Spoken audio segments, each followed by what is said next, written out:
Hi అండి, అందరూ ఎలా ఉన్నారు? నేనైతే చాలా బాగున్నాను. మీరందరూ కూడా ఆరోగ్యంగా ఆనందంగా ఉండాలని మనస్ఫూర్తిగా కోరుకుంటున్నాను. శ్రావణ మాసం అంటేనే చాలా డివైన్ ఫీలింగ్ ఉంటుంది కదా. ఫ్రైడే కోసం ముందుగానే అన్ని ఏర్పాట్లు చేసుకోవటం, ఇల్లంతా ముందే క్లీన్ చేసుకోవటం, ఇవన్నీ చాలా బిజీగా ఉంటుంది. ఎంత బిజీ అయినా కూడా అన్ని పనులు ఫాస్ట్గా కంప్లీట్ చేసేసుకుని అమ్మవారి దగ్గర కూర్చొని ఒక్క 10 నిమిషాలు పూజ చేసుకుంటే ఆ హ్యాపీనెస్సే వేరు కదండి. ఈ 2వ శ్రావణ శుక్రవారం రోజు అమ్మవారి కోసం నేను చేసుకున్న నైవేద్యాలు, ఇంకా లంచ్ బాక్స్ కోసం చేసిన వంటలు కూడా మీతో షేర్ చేసుకుందాం అనుకుంటున్నాను. ఈ వీడియో మీకు ఎంతో కొంత నచ్చుతుందని అనుకుంటున్నాను. నచ్చితే గనక లైక్ చేయండి, మన ఛానల్కి సపోర్ట్ చేయండి. ఇంకా వీడియోలోకి వెళ్ళిపోదాం. ముందు రోజు నైటే కిచెన్ అంతా కూడా నీట్గా క్లీన్ చేసేసుకుని, స్టవ్ కూడా తుడిచేసుకుని ముగ్గు పెట్టేసుకున్నాను. పసుపు కుంకుమ పెట్టేసుకుని ఉదయాన్నే సగ్గుబియ్యం పాయసం చేద్దాం అనుకున్నాను. లేవగానే నానబెట్టడం కోసం మర్చిపోతానని చెప్పేసి ముందుగానే గిన్నెలో తీసి పెట్టేసుకున్నాను. మా వారు కర్నూలుకి వెళ్ళొచ్చారు, ఉదయాన్నే వచ్చారనమాట. అక్కడ రైనీ సీజన్లో కాసరకాయలు దొరుకుతాయని తీసుకొచ్చారు, ఇంకా పచ్చి అలసందలు కూడా తీసుకొచ్చారు. ఇదిగోండి కర్నూలు పుల్లారెడ్డి స్వీట్స్. మా అబ్బాయి ఉన్నాడు కదా, ఇంకా వాడి కోసమని తీసుకొచ్చారు. ఇంకా కిచెన్లోకి వచ్చేసి స్టవ్ మీద సగ్గుబియ్యం పెట్టేశాను. దాన్ని వేరే స్టవ్ మీదకి షిఫ్ట్ చేసేసి అది ఉడుకుతుండగానే గుత్తొంకాయ కూర ప్రిపేర్ చేద్దాం అనుకున్నాను. మార్కెట్లో వంకాయలు చాలా ఫ్రెష్గా ఉన్నాయని తీసుకొచ్చాను. ముందుగా 1 టేబుల్ స్పూన్ పల్లీల్ని ఫ్రై చేసుకుని, 1/2 కప్పు ఎండు కొబ్బరి ముక్కలు, 5-6 ఎండుమిర్చిని కూడా యాడ్ చేసుకుని సిమ్లో పెట్టుకుని ఫ్రై చేసుకోవాలి. దీనిలోనే 1 టేబుల్ స్పూన్ ధనియాలు కూడా యాడ్ చేసుకుంటున్నాను. ఈ ధనియాలు కూడా ఫ్రై అయిన తర్వాత 1 టీ స్పూన్ గసగసాలు యాడ్ చేస్తున్నాను. వీటితో పాటు 1 టీ స్పూన్ జీలకర్ర కూడా యాడ్ చేసుకుని సిమ్లో పెట్టుకుని ఫ్రై చేసుకుని స్టవ్ ఆఫ్ చేసేసుకుని ఒక ప్లేట్లోకి తీసుకుని చల్లారబెట్టుకోవాలి. ఇవన్నీ చల్లారేలోపు నంద్యాల వెళ్ళినప్పుడు అలసందలు చాలా ఫ్రెష్గా కనిపించాయంటండి. అందుకనే పచ్చి అలసందలు మా వారు తీసుకొచ్చారు. ఇంకా వీటిని ఎలాగో ఫ్రైడేనే కదా ఉడకబెట్టి తాలింపు చేద్దాము అని చెప్పేసి కుక్కర్లో పెట్టేశాను. 2 విజిల్లు వచ్చిన తర్వాత తీసి తాలింపు పెట్టేస్తే చాలా బాగుంటాయండి.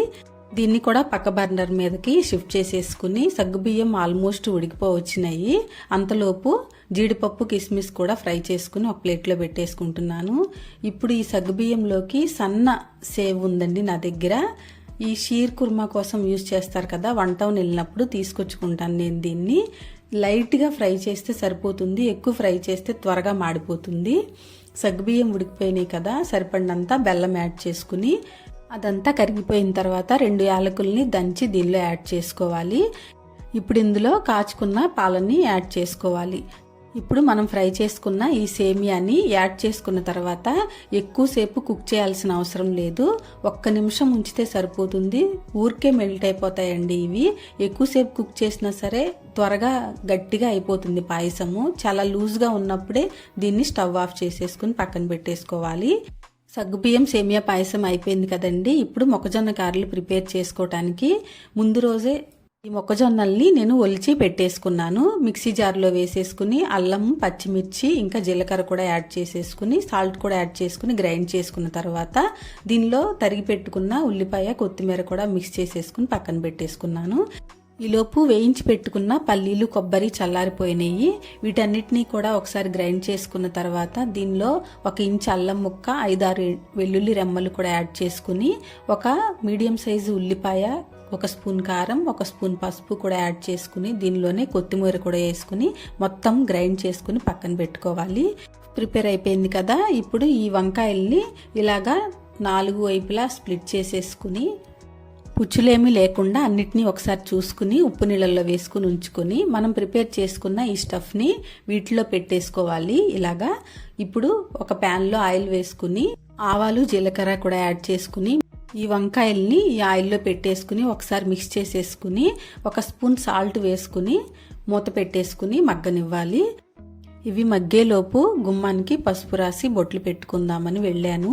ఫ్రైడే అంటే చక్కగా పసుపు రాసి బొట్టు పెట్టేసుకుంటే ఆ శ్రావణ మాసం శోభ ఈ గుమ్మం దగ్గరే కనిపిస్తుంది కదండి. గుమ్మానికి పసుపు రాసి ముగ్గు పెట్టేసి కాళ్ళకు కూడా పసుపు రాసేసుకున్నాను. ఈలోగా ఈ వంకాయలు చక్కగా మగ్గిపోయినాయి. ఇప్పుడు ఇందులో మిగిలిన స్టఫ్ ఉంది కదండి, ఇదంతా ఈ వంకాయల్లో వేసేసుకుని ఒక 2 నిమిషాలు ఫ్రై చేసుకోవాలి. ఆల్రెడీ ఫ్రై చేసిందే కాబట్టి మరీ ఎక్కువ ఫ్రై అవ్వాల్సిన అవసరం లేదు. ఇందులో కాస్త చింతపండు రసం యాడ్ చేసుకోవాలి. మరి కొంచెం వాటర్ యాడ్ చేసుకుని ఆయిల్ బయటకు వచ్చే వరకు దీన్ని ఉడకనివ్వాలి. 5 నిమిషాలు ఉడికితే సరిపోతుంది. కొంచెం లూజ్ కన్సిస్టెన్సీ ఉండగానే స్టవ్ ఆఫ్ చేసుకోండి, ఎందుకంటే ఇది త్వరగా చిక్కబడిపోతుంది. పల్లీలు గసాలు అన్నీ ఉన్నాయి కదా, ఇది ఉడికేలోపు దాన్ని వేరే స్టవ్ మీదకి షిఫ్ట్ చేశానండి. ఇలాగా ఒకదాని తర్వాత ఒకటి మనం చేసుకోపోతే ఉదయాన్నే పని అవ్వదు, అందరికీ తెలిసిన విషయమే కదా. ఈలోపు అలసందలు కుక్కర్ విజిల్ అంతా పోయింది, వాటిని స్ట్రెయిన్ చేసేసుకుని తాలింపు పెట్టేసుకున్నాను. ఇందులో కాస్త ఇంగు వేసుకుంటే మంచి ఫ్లేవర్ వస్తుంది. తాలింపు అయిపోయింది, చూసారా కూర కుక్ అయిపోయింది. నేను ఈ అలసందలు తాలింపు వేసేటప్పటికి కాస్త దగ్గర పడింది అనమాట.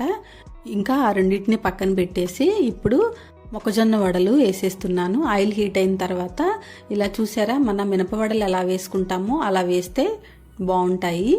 ఆయిల్లో వేసేసిన తర్వాత హై టు మీడియం ఫ్లేమ్లో పెట్టేసుకుని అడ్జస్ట్ చేసుకుంటూ ఇలాగా గోల్డెన్ బ్రౌన్ కలర్ వచ్చే వరకు వేయించుకుని ఫ్రై చేసుకోవటమే. చూడండి చాలా క్రిస్పీగా ఉంటాయి, ఫైబర్ ఎక్కువగా ఉంటుంది. ఈ సీజన్లో ఎక్కువగా దొరుకుతున్నాయి కాబట్టి మీరు కూడా తప్పకుండా ట్రై చేయండి.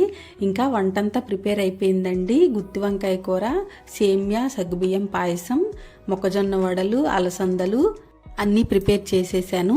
ఇంకా మా అబ్బాయికి మా వారికి కూడా బ్రేక్ఫాస్ట్ పెట్టేసి ప్రశాంతంగా దేవుడి దగ్గర పువ్వులు అలంకరించుకుని నైవేద్యాలన్నీ పెట్టేసుకుని దీపం పెట్టుకుని అమ్మవారికి అష్టోత్తరం చదువుకుని ప్రశాంతంగా పూజ చేసుకున్నానండి.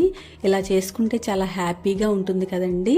పూజ అంతా కంప్లీట్ అయిపోయిన తర్వాత ఇంకా మా వారు తీసుకొచ్చిన ఈ పుల్లారెడ్డి స్వీట్స్ ఉన్నాయి కదండి, వాటిని టేస్ట్ చేస్తున్నాను. టేస్ట్ అయితే చాలా బాగుంది. నంద్యాలలో ఈ కాకరకాయలు అని చెప్పి చిన్న కాకరకాయలాగా ఉన్నాయండి, ఇప్పుడు ఈ రెయినీ సీజన్లోనే దొరుకుతాయంట. వాటిని తీసుకొచ్చారు, వాటిని కూడా ఇంకా క్లీన్ చేస్తున్నాను. ఇదండి ఈరోజు వీడియో. మీకు ఎలా అనిపించిందో తప్పకుండా కామెంట్ చేయండి. నచ్చితే గనక లైక్ చేయండి, షేర్ చేయండి, మన ఛానల్కి సబ్స్క్రైబ్ చేసుకోండి. Thanks for watching.